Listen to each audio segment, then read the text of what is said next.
नमस्कार दोस्तों, स्वागत करता हूं मैं सिद्धांत शर्मा आपके अपने चैनल यूपीएससी पीसीएस इनसाइडर पर।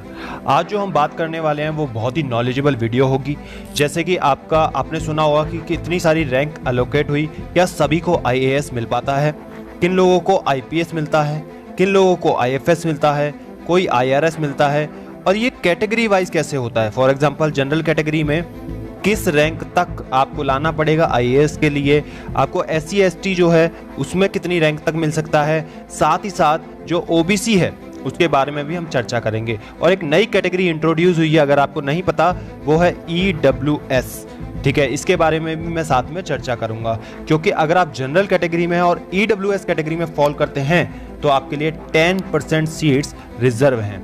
तो इस पूरी वीडियो को आखिरी तक ध्यान से देखना, और साथ ही साथ इस वीडियो के आखिरी में मैं आपसे एक क्वेश्चन पूछने वाला हूं जिसका जवाब आप कमेंट बॉक्स में लिख कर जाना। तो दोस्तों शुरू करते हैं इस वीडियो को। सबसे पहले आप देख सकते हैं, ये बिल्कुल मैं आपके लिए प्रूफ के साथ लेके आया हूँ, civil services examination 2019 service allocation, ठीक है, कि रैंक के हिसाब से क्या क्या सर्विसेज मिली है। तो रैंक 1 पे आप देख सकते हैं कि प्रदीप सिंह सर को आईएएस मिला है।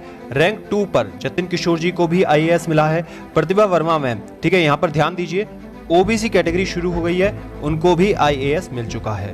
ठीक, साथ ही साथ एक नाम बहुत चर्चा में रहा था, रैंक 6 विशाखा यादव, जो कि ओबीसी कैटेगरी में फॉल करते हैं, उनको भी आईएएस मिला है। तो इस हिसाब से जो आपकी स्टार्टिंग की रैंक होती है उसमें कोई दिक्कत नहीं है। अगर कोई भी रैंक आपकी आए, कोई भी कैटेगरी में आप फॉल होते हैं, तो आपको आईएएस आसानी से मिल जाता है। तो दोस्तों यहाँ पे आप देख रहे होंगे रैंक 17 पे आईएफएस मिला। तो आप सोच रहे होंगे क्या जनरल कैटेगरी में मिलना बंद हो जाता है 17 रैंक पे? तो ऐसा नहीं है, इन्होंने अपनी प्रेफरेंस में आईएएस नहीं भरा होगा, इसलिए इनको आईएफएस मिला है। ठीक है, तो आगे इस तरह की एक्सेप्शन अगर आपको हायर रैंक में दिखती है तो वो सिर्फ और सिर्फ इनकी प्रेफरेंस बेस्ड होता है। चलिए आगे देखते हैं किस रैंक तक ये जाता है। ठीक है, तो यहाँ पे ना आप देखो लगभग जो 30, 44, 45, 46 जितनी भी रैंक है, चाहे ओबीसी कैटेगरी में, एससी एसटी में है, और हाँ जो हम चर्चा करेंगे ना इस कैटेगरी की बात करेंगे ईडब्ल्यूएस की। ठीक है, तो इसको भी थोड़ा सा समझना, जहाँ पे इसकी जरूरत पड़ेगी वहाँ मैं बताता हूँ इसको।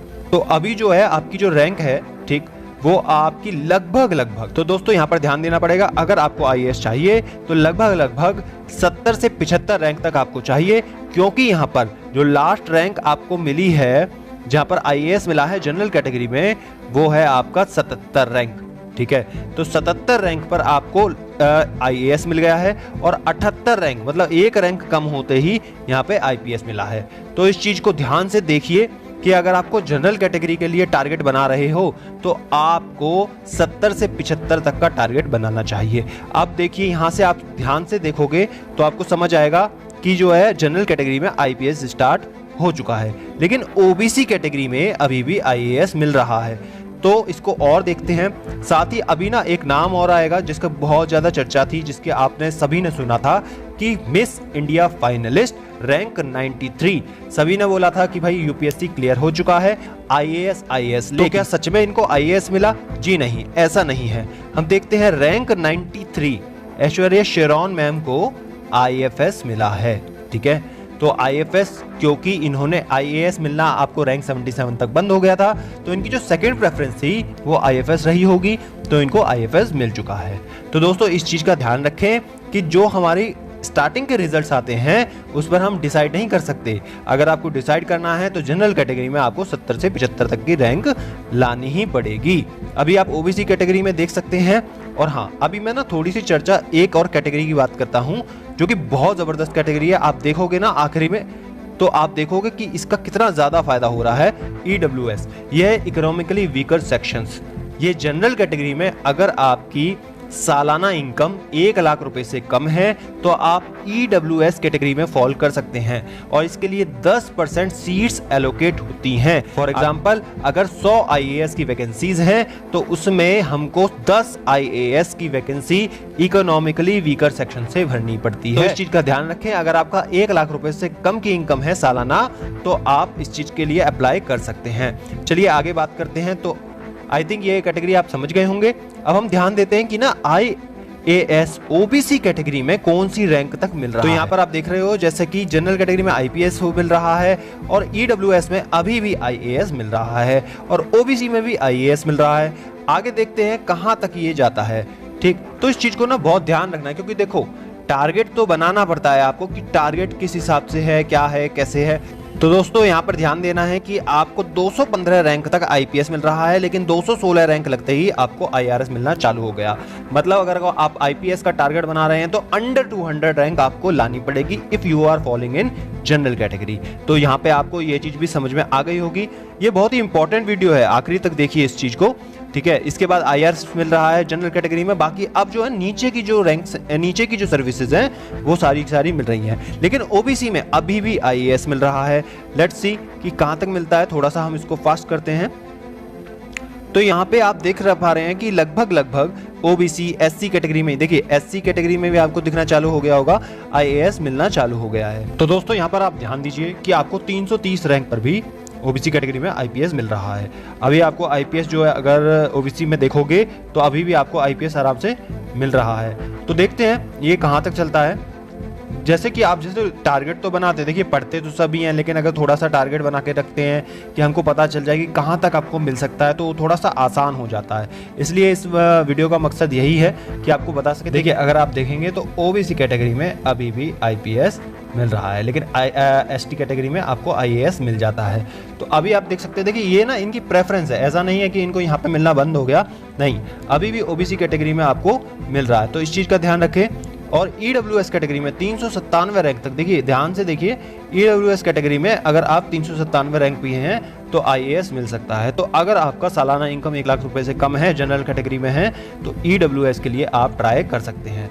चलिए आगे देखते हैं कि किस रैंक तक आपको मिल रहा है। ओबीसी में आईपीएस कहां तक मिल रहा है, या एससी एसटी में देखिए अभी भी आपको मिल रहा है 423 रैंक तक भी आपको मिल रहा है। साथ ही साथ आप देख सकते हैं 442 रैंक पर, ठीक है, यहाँ पर ध्यान दीजिए, ये देखिए 442 रैंक पर ईडब्ल्यूएस कैटेगरी में आपको आईएफएस मिला है। ये इनकी प्रेफरेंस है, क्योंकि अभी ईडब्ल्यूएस कैटेगरी में आईएएस मिलना बंद नहीं हुआ है, 444 रैंक पे अभी मिल रहा है। ये चीज को हम ध्यान देंगे कि ओबीसी कैटेगरी में कहां तक मिल रहा है आईपीएस, और ईडब्ल्यूएस कैटेगरी में कहां तक आईएएस मिल सकता है। इस चीज को ध्यान रखेंगे, क्योंकि लगभग 700 से ज्यादा इस बार वैकेंसीज निकली हैं, लेकिन कुछ सीट्स रिजर्व हैं, तो वो कहां तक हैं। तो यहाँ पर आप देखिए कि आपको 475 रैंक पर एससी कैटेगरी में आईएएस मिल रहा है। यहाँ पर आपको एक चीज और ध्यान देनी पड़ेगी कि लगभग आपका ओबीसी कैटेगरी में 463 रैंक के बाद आईपीएस नहीं मिल रहा है। देखिए कहीं भी आप देखें आईपीएस नहीं दिखेगा आपको, तो इसका मतलब आपको अंडर 450 रैंक लानी पड़ेगी ओबीसी कैटेगरी में अगर आप आईपीएस का टारगेट बना रहे हैं। साथ ही हम बात करते हैं, क्योंकि अभी हमारी ईडब्ल्यूएस कैटेगरी में अभी कहां तक मिल रहा है वो चीज देखते हैं।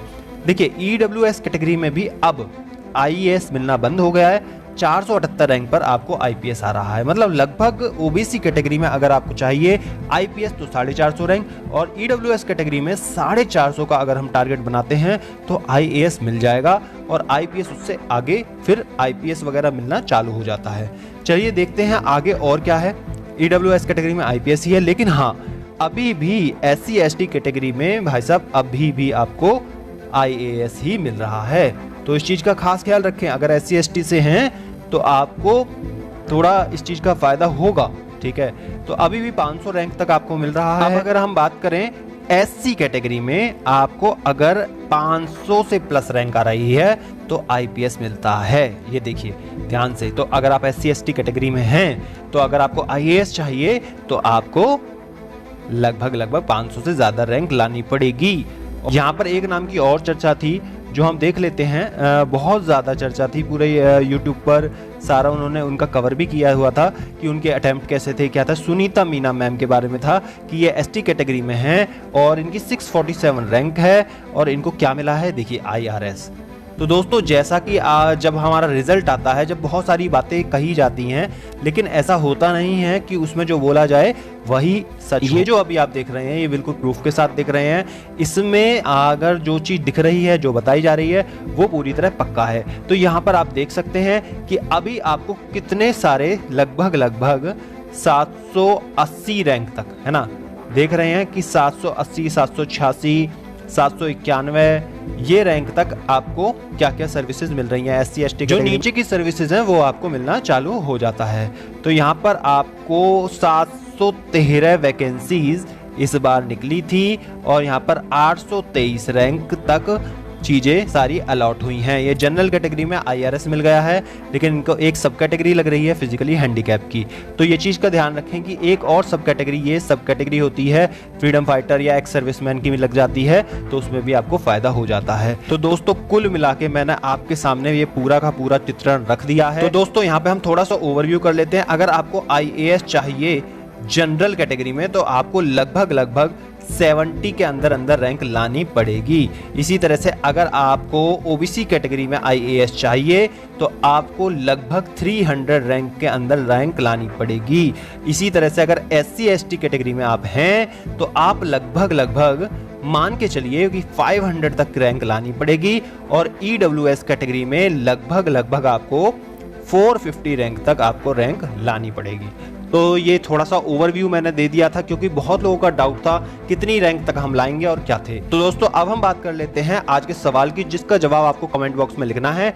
आज का सवाल ये है, general category, OBC category, SC ST category के लिए मैक्सिमम एज लिमिट क्या है, अधिकतम आयु सीमा क्या है UPSC देने के लिए। तो इसका जवाब अगर आपको पता है तो नीचे कमेंट बॉक्स में जरूर बताएं। इस वीडियो को ज़्यादा से ज़्यादा शेयर करें, एक लाइक जरूर करें अगर आपको ये वीडियो नॉलेजेबल लगी है, और साथ ही साथ चैनल को सब्सक्राइब करके बेल आइकन जरूर हिट कर लें। और बहुत जल्द हम मिलेंगे आपसे अगली वीडियो में, तब तक के लिए बी हैप्पी, स्टे मोटिवेटेड।